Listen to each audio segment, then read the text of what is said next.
Hola, eh, bienvenidos al capítulo de hoy. Hoy les quiero compartir un poco de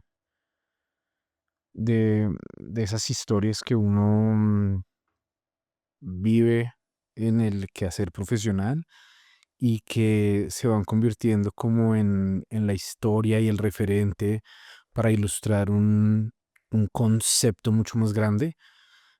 Entonces pensé que esta vez el concepto puede ir acompañado de la historia de boca de quienes lo experimentamos. El concepto como tal es algo que yo suelo trabajar muchísimo con los deportistas sobre todo, pero pues va a funcionar para todas las personas en los diferentes ámbitos. Y es el tema de podernos enfocar más en el proceso y menos en el resultado. Y la idea de esto un poco a grandes rasgos viene siendo que cuando yo pierdo de foco un poco el qué necesito hacer, qué necesito realizar para poder cumplir mis objetivos, suele suceder o muchas veces está pegado de que me concentro demasiado en el resultado, que adquiere un poco la llamada visión de túnel. Y es que estoy demasiado enfocado en la consecución del resultado y eso genera una desatención y una falta de concentración en las cosas que de hecho me van a llevar a. El punto, o más bien la historia que me gusta contar para ilustrar esto es hace ya creo que van a ser 10 años, más de 10 años, tuve la fortuna de conocer al ex peleador de UFC, Andrew Sánchez. Él vino porque en ese momento estaba trabajando con el manager Héctor Castro, muy reconocido en Latinoamérica, ha impulsado un montón el tema de las artes marciales mixtas en Latinoamérica. Y Héctor lo llevó a que lo acompañase aquí a Colombia. No recuerdo qué estaba haciendo Héctor en ese momento. Y el caso es que Andrew llegó. En ese momento Andrew no estaba peleando en UFC. Él acababa de perder su pelea por el título de RFA contra Kevin Casey, si mal no recuerdo. Sin embargo, él vino, creo que en ese momento en Bogotá todavía nos sorprendió un montón ver lo que uno llamaría el gringo, que es grande, ¿no? Que en general es enorme. Y Andrew en ese momento estaba en la categoría de peso mediano. El caso. Nos conocimos, platicamos un poco, me pareció curioso que él no estaba haciendo realmente ningún tipo de entrenamiento o gran esfuerzo físico y recuerdo que me le acerqué y le empecé a preguntar por qué, me contó que había recién perdido el título de RFA, la oportunidad de ser campeón de RFA, porque había sido noqueado, entonces pues le daban como una incapacidad, por así decirlo, de un tiempo de no hacer sparring, no hacer movimientos bruscos y mucho menos recibir golpes en la cabeza. Empezamos a platicar muy poco realmente del tema y en ese momento le expliqué como que yo era psicólogo, que me encargaba de lo deportivo y quedó un poco ahí, me dijo como, ok, eso está interesante y ya. Después, no sé cuánto tiempo pasó, él me contactó.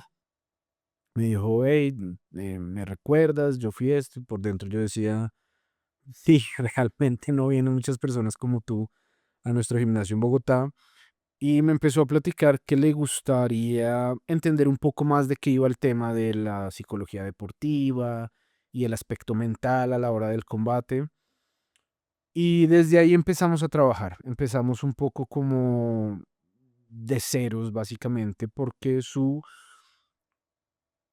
su aproximación era al principio entender, todavía no había un tema específico sobre el cual trabajar o que íbamos a abordar, sino simplemente quería entender de qué iba esto de la mentalidad y él sabía y sentía que la mente estaba muy relacionado a cómo uno se desempeñaba, sobre todo en un deporte de combate, y le había quedado un sinsabor de su combate, de su derrota contra, contra Kevin Casey. Y lo primero que nos dimos cuenta en ese sentido fue la máxima que les explicaba en el principio y era enfocarse demasiado en el resultado. Y para esto les pongo un poco el contexto. Para esa época, Andrew venía proyectándose como un gran prospecto y lo que tengo entendido, según lo que él me comentó en esa ocasión, era que la UFC o la UFC se había interesado en él y más o menos le había comentado que si las cosas salían bien, que era una formalidad que él ganase el título de RFA y que si eso sucedía, él iba a conseguir básicamente un contrato con UFC. Cosa que de hecho pasó para Kevin Casey, lo cual me imagino que se los plantearon a ambos, les debieron haber planteado quien gane el campeonato de RFA, em, consigue contrato con UFC. Por lo que me cuenta Andrew, yo la verdad no había seguido la carrera de ninguno de los dos en el momento, pero por lo que él me narra, todo el mundo lo daba a él como ganador, no veían este tipo de matchups que no ven cómo pueda ganarle al otro. Em, Kevin Casey, por supuesto, es un ex peleador también de UFC muy reconocido. Y el caso es que él se empezó a enfocar ya en el resultado, ya en la victoria, ya prácticamente en que ya estaba cumpliendo su sueño de tener un contrato y pelear por la compañía más grande de mixtas en el mundo, que es la UFC. Él estaba tan pendiente y su atención estaba tan puesta en que ya iba a ser un hecho que tenía ese contrato, que permitió que estos distractores y la desconcentración llegara a él en el momento del combate. Cometió una serie de errores que no eran normales en él, se confió, por supuesto, también, y él nunca previó el hecho de que pudiese ser noqueado por Kevin Casey. Kevin Casey, si bien tenía poder en las manos, también se reconocía por ciertas habilidades en lucha, pero nunca al nivel que tenía Andrew. Y creo que, de nuevo, mi mente no está tan clara, hace más de 10 años que pasó esta conversación, y creo que es la primera vez que lo estoy contando así, pero claramente el palmarés de lucha que tenía Andrew no era comparado, y me imagino que desde ahí fue que se generó una sobreconfianza al respecto.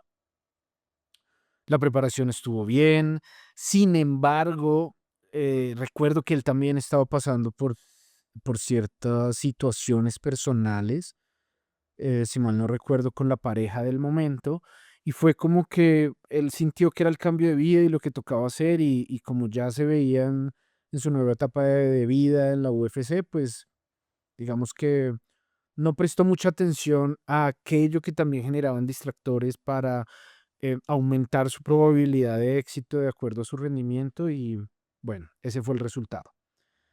El haber sido noqueado en la manera que fue noqueado y el haber recibido, digamos que parte médico que le impedía, que básicamente le pedía una quietud extrema, ¿cierto?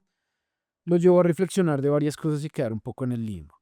Entonces esto era lo primero, que ya la experiencia le mostró la consecuencia negativa de estar demasiado concentrado en el resultado. Y todo lo que aconteció después, pues no le permitió lo que algunos hacen y es, me cae el caballo, me monto inmediatamente, simplemente trato de hacer lo mismo pero con más ganas, en fin, sino que le dio el tiempo suficiente para intentar una aproximación un poco diferente. El caso, empezamos a trabajar, empezamos con lo básico, como les decía, empezamos con con esa curiosidad.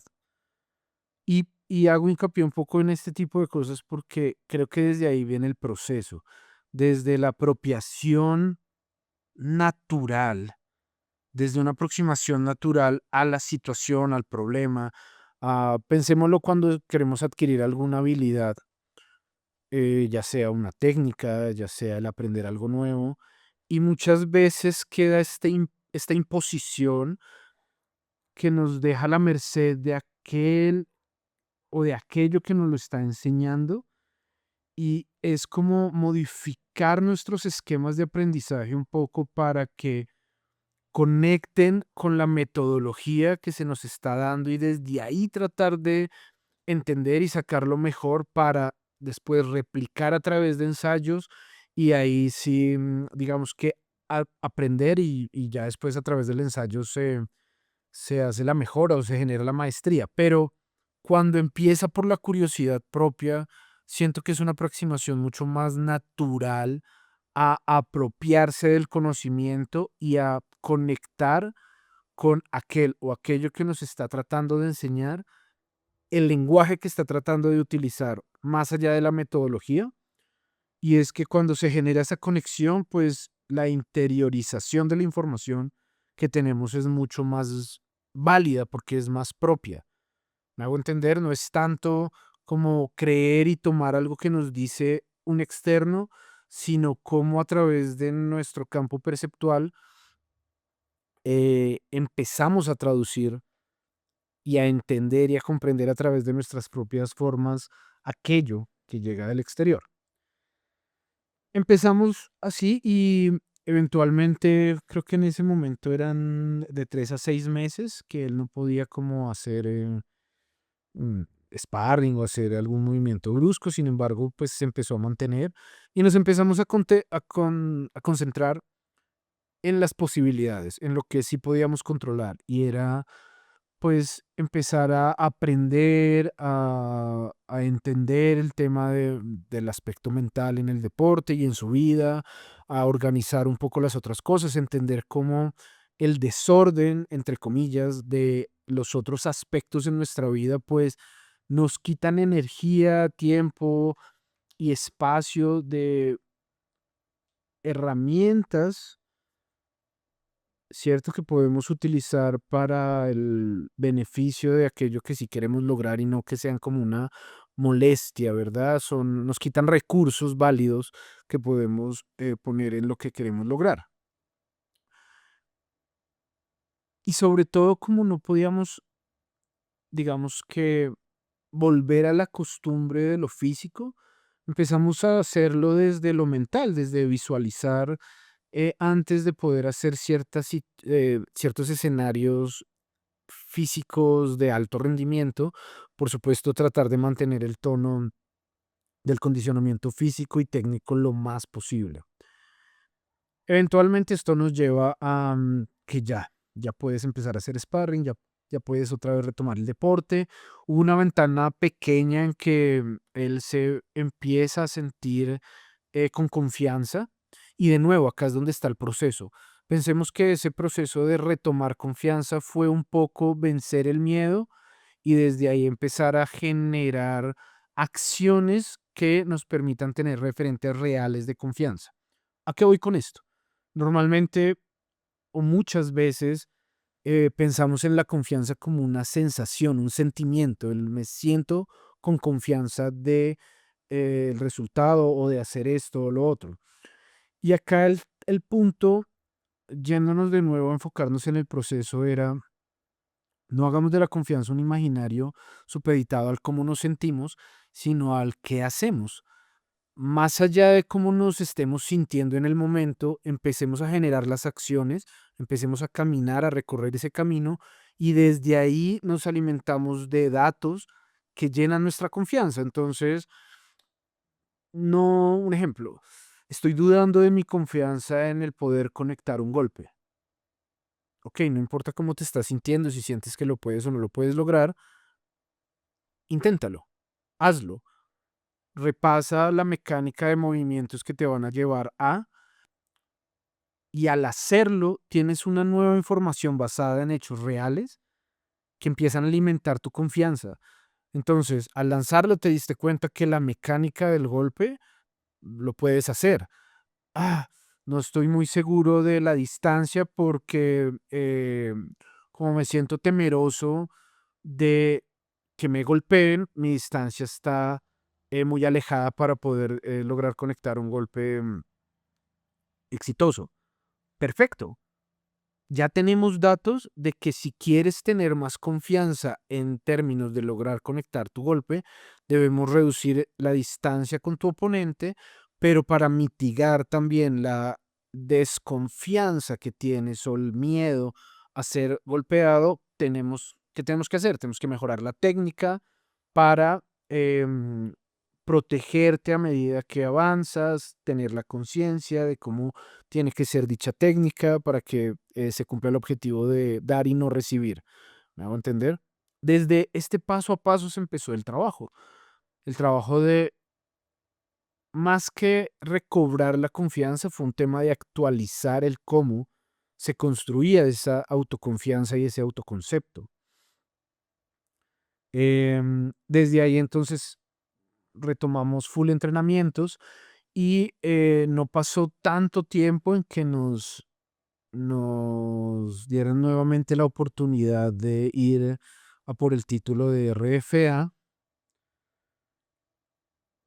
El nombre de su oponente era John Poppy. Estoy casi seguro que era John Poppy, que después se volvieron muy buenos amigos y compañeros de entrenamiento.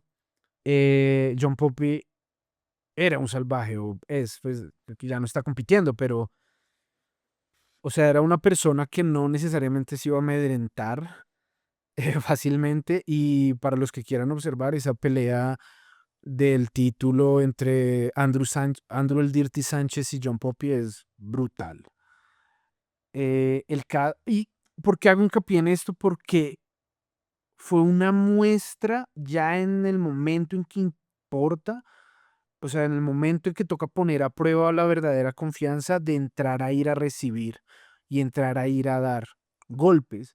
Muchas veces eh, ponemos un velo en nuestra autoconfianza al no ponernos verdaderamente a prueba, porque es más grande el miedo al fracaso, a los datos que esa realidad nos arroje de regreso.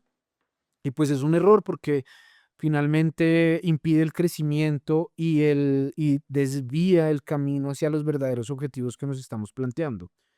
El caso es que eso se logró y por supuesto este tipo de cosas generan un hito en la confianza. Es decir, ya fuiste, peleaste, te enfrentaste, miraste tu miedo al rostro, em, que lo lograste vencer a través de tu preparación, de ir un paso a la vez, de ir haciendo esta exposición de menos a más, de no ver el miedo como un monstruo enorme, sino tomar acciones frente a entenderlo, observarlo y ir.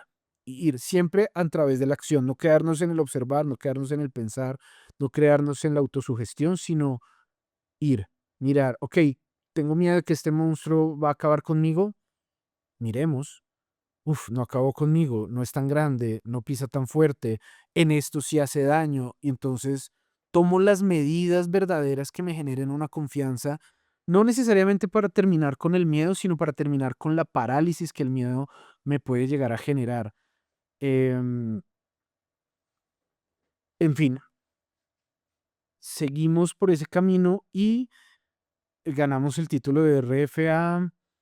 En ese punto también recuerdo que para ganar esa confianza hablábamos de horas de vuelo de competencia, que es algo que probablemente profundizaré en otro capítulo, sobre todo cuando llegó la pandemia, cómo manteníamos ese hábito de generar horas de vuelo en competencia cuando en pandemia todo se cerró. Em, pero entonces en ese momento empezamos a tratar de asistir a cuánto torneo encontráramos, incluso si era dentro del gimnasio, empezar a alimentar ese espíritu competitivo. Logramos ser campeones de Jiu-Jitsu brasilero, campeones mundiales en mundial, en un Open. Y de ahí, me hago entender, de ahí también estaba el concepto de los procesos de acostumbrarnos a ganar. Muchas veces hemos escuchado es una buena rutina y se convierte en un buen hábito el hacer tu cama, el tender tu cama en las mañanas porque arrancas tus mañanas con una victoria.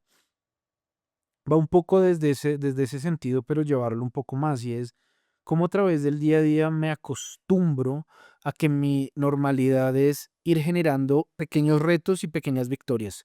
De nuevo, concentrándonos mucho en el proceso, ¿sí? Uno de los ejemplos que alguna vez construimos en uno de los equipos de competencia era pensar como cuando uno se monta en una bicicleta y uno plantea ir del punto A al B, uno tiene ese objetivo y sin duda está bien planteárselo, pero si yo me concentro demasiado en el objetivo que es llegar al punto B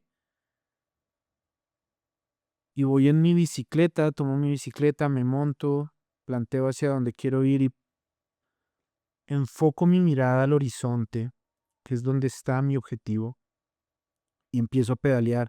Y muchas veces, si quiero llegar más rápido, si quiero ser más efectivo en eso, le imprimo más ganas. Entonces voy pedaleando, mirando al horizonte, no perdiendo de vista mi objetivo y pedaleando con todas las fuerzas de mi ser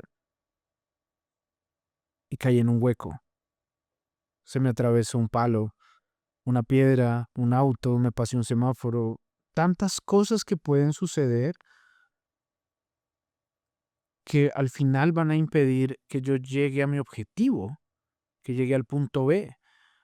Más, si planteo mi horizonte, mi objetivo, mi meta, que es llegar al punto B, y después de hacerlo me concentro en mis piernas, en ir una pedalada a la vez, en estar pendiente del camino, en ajustar mi visión a los próximos 3 metros que están adelante, eso de hecho sí va a garantizar y aumentar la probabilidad de que logre el objetivo. Entonces, a eso me refiero con ese enfoque mucho más al proceso. Siguiendo con la historia, después de tener todos estos logros, de tener el título, ya la oferta de ganar, de parte de la UFC, de ganar el título de RFA y el contrato no estaba. El rooster estaba lleno en ese momento. Y lo único que sabíamos de UFC era como, sí, sabemos que es un buen prospecto, nos interesa, pero en este momento no tenemos como una vacante, no hay espacio para. Lo único que se nos ocurre ofrecerles es que Andrew esté listo, que esté totalmente preparado por si alguna pelea se cae, él pueda entrar como reemplazo y esa sería su oportunidad. Sin duda, para cualquier peleador que esté en ese punto en el que se siente listo para dar el paso y quiere la oportunidad que la UFC le dé para mostrarse en ese escenario, sabe que esta es una noticia maravillosa porque sabe que la UFC te está viendo, te tiene en cuenta y te está diciendo que sí, es solo cuestión de tiempo, del azar. Entonces eso no fue difícil en términos de motivación y fuerza de voluntad y disciplina, el prepararnos desde el siguiente día que recibimos ese comunicado a cada fin de semana, cada 15 días más o menos, cada que sabíamos que había una pelea de peso medio, que de nuevo recuerden, el rooster, entre comillas, estaba lleno, entonces usualmente todos los eventos había combate de peso medio, nosotros listos. Y para los que no conocen el deporte, listos no es solo estar en buen estado físico, eso es lo mínimo. Estar listos, estar es con tus armas afiladas en cada aspecto, en la lucha, en el jiu-jitsu, en el striking, en cada parte del striking, porque teníamos que estar listos a un nivel general, en el sentido en que no sabíamos qué tipo de oponente nos iban a dar, pero el trauma de haber dejado escapar esa oportunidad la primera vez nos mantenía listos a estar afilados a cada momento.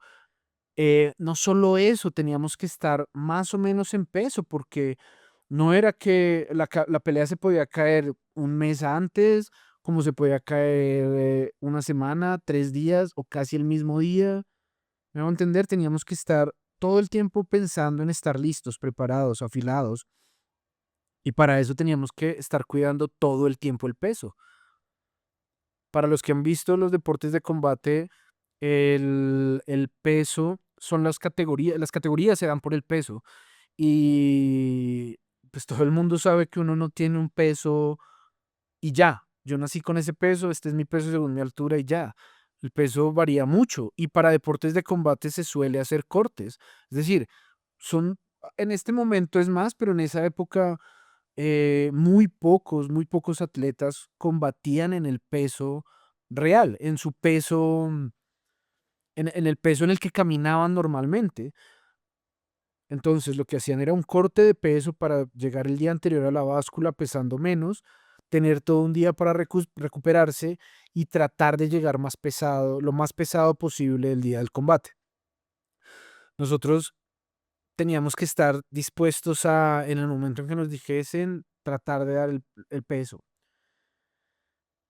Y bien, lo que digo, en las primeras veces fue fácil, pero nosotros pasamos un poco más de un año en en esa situación de estar listos cada fin de semana por si de pronto, quizás, es que puede haber la posibilidad, la oportunidad. Recuerdo que ahí, en ese momento, yo le hablaba mucho de la historia, que no sé qué tan real, verídica sea, pero me la había dado mi mentor y era la historia del bambú. Y es como que aparentemente tú plantas el bambú y lo empiezas a regar y no da señales de que está germinando, pero básicamente lo tienes que regar muy juicioso, ser muy disciplinado al respecto y eventualmente, después de no sé cuánto tiempo, de no dar muestras de que está germinando, empieza a brotar algo. Pero gracias a que lo has estado regando juiciosamente, constantemente en los tiempos y lo sigues haciendo, empieza a crecer como, no sé, una cosa absurda como 1 metro a la semana, al mes. No recuerdo exactamente la historia, seguro alguien de pronto en los comentarios me puede decir cómo va, pero esa era la historia y era tener fe en que no podemos hacer algo menos que estar regando todo el tiempo. Porque en el momento en que lo dejásemos de hacer, perdíamos el proceso, perdíamos el tema. Entonces fue duro, fue muy duro, porque incluso en momentos yo me preguntaba si estaría haciéndole un mal a alguien llenándolo de algo que pues no teníamos ningún control sobre, ni teníamos ningún, ¿cómo decirlo? Ninguna certeza que iba a llegar fuera del deseo que teníamos nosotros. De todas maneras, no teníamos otra cosa sino seguirlo intentando. A esto tenemos que tener en cuenta que este hombre vive de eso, vivía de eso. Y si no hay pelea, no te pagan. Y si te estabas guardando por la oportunidad UFC un año, un año en que él tenía que trabajar en un bar, en el que tenía que dar clases, en el que tenía que limpiar pisos, en el que tenía que hacer todo para sobrevivir y mantener su sueño, mantenerse entrenando. ¿Me hago entender? Ese era un verdadero compromiso. Eventualmente, ¿y qué nos permitía lograr eso? Concentrarnos en el proceso, concentrarnos en el que íbamos caminando y veíamos la montaña y parece que nunca vamos a llegar, pero la única manera es seguir caminando, seguir concentrándonos en el paso a paso. Si dejamos de caminar, no va a suceder, no va a crecer el bambú. Eventualmente llega una llamada para un reality show que se llama The Ultimate Fighter. Para los que no saben, este es un reality show creado por la misma empresa de UFC, donde toman diferentes prospectos y como buen reality show los meten en una casa todos. Y el concepto de este reality show es que cada semana uno de los integrantes, los dos de los integrantes tienen una pelea, combaten, ¿cierto? Y el ganador avanza y avanza y avanza. Al final quedan dos que van a un evento en vivo y el ganador recibe un contrato de UFC, ¿sí? pero pues durante todo esto es pasar pruebas para que te elijan. También en ese momento, no recuerdo si ya lo habían puesto o lo trajeron de vuelta y era, no los escogían únicamente, sino tenían que pelear para ganar su cupo a la entrada al programa. Y ya voy a explicar por qué eso fue importante. Pero básicamente es eso y te entrenas todo el día y convives con peleadores. Obviamente súper interesante ese show, los dramas, las cosas, el que debe hacer un peleador para. Y no sé, al final de cada capítulo había una confrontación, una pelea.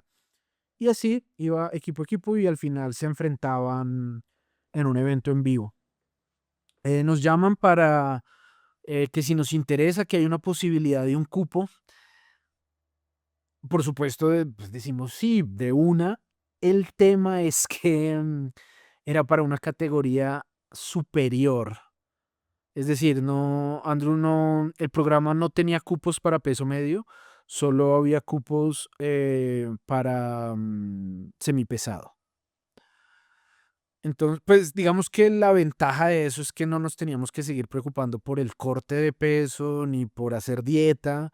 eh, Llegaríamos un poco más con el peso natural de Andrew. El problema es que sí iban a tener en el programa atletas mucho más pesados que sí iban a hacer un corte de peso y básicamente Andrew tenía que, o teníamos que lidiar con la idea de eh, que esa oportunidad tenía que ser y que la teníamos que tomar sabiendo que nuestros oponentes iban a tener la ventaja del tamaño sobre nosotros. Llega, nos preparamos para todo lo que tiene que ver el programa, porque no es solo saber pelear, no es solo tener una buena forma física, es pasar las entrevistas, es crear un buen personaje, es lograr desenvolverte frente a las cámaras, frente a ese personaje que necesita el show para poderte vender, básicamente. Eh, yo ya había desarrollado para ese punto un esquema desde el cómo manejar los reality shows, como las entrevistas, la diferencia, sobre todo cuando te enclaustran, cuando tienes que hacerlo y no, después empecé a tener muchos buenos resultados, ganadores de varios reality shows, pero creo que este fue como uno de los primeros, y ahí está el spoiler, porque, pero el problema fue el siguiente, cuando Andrew entra, lo que les digo, no van a ser elegidos al azar o antes lo que hacían era solo pruebas físicas y los que pasan entraban. Acá es, comprendemos, imaginamos que físicamente están bien, van a demostrarlo y es con un combate. Cuando él llega, a ellos los aislaron en un hotel durante unas semanas previas a ese inicio, a hacer ese combate, no sabían contra quién iban, pero más o menos como estaban todos en el mismo hotel lograron ver. Y recuerdo que él, antes de que le quitaran el celular, logra como comunicarse conmigo y me dice, más o menos vi las personas que están, me siento confiado, o sea, venimos preparándonos todo un año para esto, pero me preocupa solo una persona. Esta persona yo ya la conozco, yo ya me he enfrentado a ella, me he enfrentado en lucha. Yo, ok, cuéntame un poco más de esta persona. Me dice, no solo me he enfrentado ya a él en lucha, sino que jamás le he podido ganar. Eh, Todas las veces que yo no quedé campeón nacional en lucha fue porque la final fue contra este tipo y siempre, nunca lo pude ganar.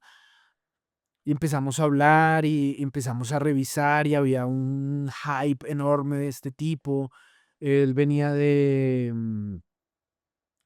Jackson MMA y, digamos, viendo un poco, haciendo como toda la investigación. Recuerdo mucho que en ese momento leí más de una noticia que lo proyectaban como el nuevo John Jones. Quien no sabe quién es John Jones es para muchos el mejor artista marcial mixto de la historia. Em, y fue como, oh, no, no puede ser que todo esto llegue acá. Y recuerdo incluso decirle, mira, no creo que pase. de pronto sí se van a enfrentar, pero en la casa empezamos a ver los otros prospectos y a tratar de analizarlos. Y yo le decía, mira, tú eres campeón de RFA, que es una compañía muy respetada en el mundo de las mixtas, ha sido campeón nacional de lucha. Este tipo también tiene varios palmarés interesantes. Yo no creo que los productores los pongan a pelear para el paso a la casa porque les convendría tenerlos a ambos. De hecho, aparentemente ustedes son los mejores prospectos, pues creo que lo mejor es que enfoquen para llevarlos a la final. Pues estaba muy equivocado y efectivamente los pusieron a ellos dos. Después escuché un rumor de que algo habían tratado de mover las fichas de parte del equipo de él, precisamente para eliminarlo. O sea, ellos empezaron a cometer el error que aparentemente, ¿no? Estos son suposiciones de chismes del medio, pero aparentemente ellos empezaron a cometer el error que Andrew había cometido años atrás en su primera búsqueda del título de RFA y fue concentrarse en el resultado.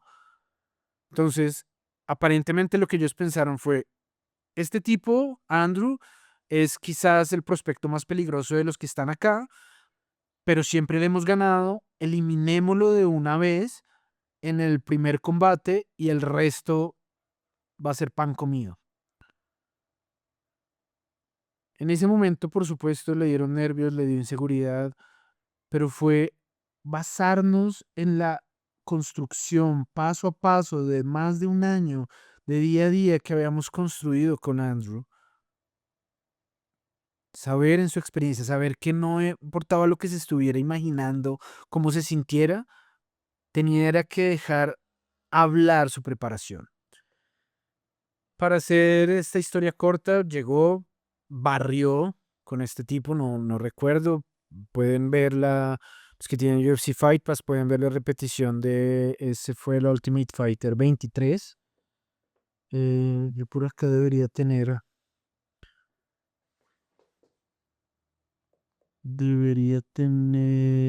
la revista. El caso es que él barrió con eso. Fue quien llegó a la final eh, venciendo a todos sus oponentes, fuera por nocaut, por sumisión, por nocaut técnico. La final fue en Las Vegas. Quiero decir que en el primer Fight Week que se hizo, que fue para el UFC 200, estuve ahí con él en el momento en que se convirtió en el ganador del Ultimate Fighter y logró su paso y su contrato tan anhelado a UFC. Y quería compartir con ustedes esto de cómo el creer en el proceso y enfocarnos en él, así vayamos en contra de variables que no controlamos, no deja de otra que el resultado que esperamos. Si hago bien el hoy y el mañana y el pasado mañana, eventualmente el resultado va a ser bueno por mis buenas acciones y va a ir acorde y concorde a lo que estoy buscando, siempre y cuando trate de concentrarme más en el proceso que en el resultado. Mm, Eso es todo el día de hoy. Para los que nos están viendo por YouTube, déjenme ver si tengo la revista acá. Si no, seguro la voy a sacar en un post. Pero veamos si sí.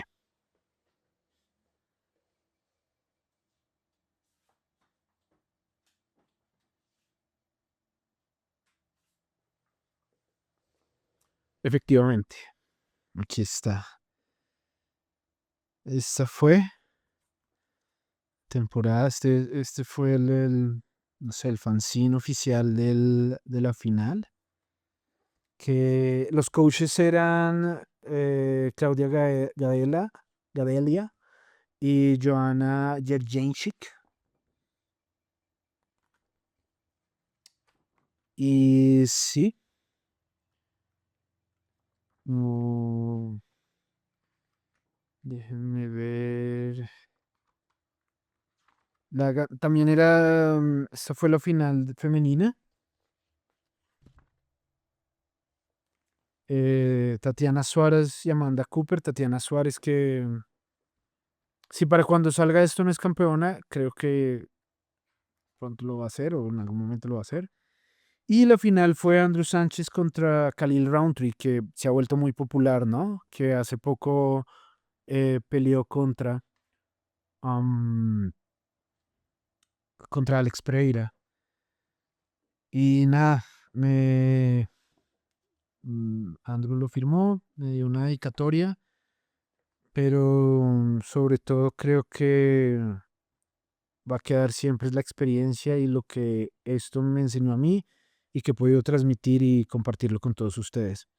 Ahora sí, sin más, gracias y nos vemos en un próximo momento. Para los que solo nos están escuchando, les leo rápidamente qué decía y dice Mario, enormes gracias o agradecimiento por ayudarme, por todo el apoyo que proveíste en este campamento y previo a él. Siempre ayudaste a mantener mi mente fuerte, eh, fuerte, lista, enfocada. Mucho amor para ti, Andrew. Hasta la próxima.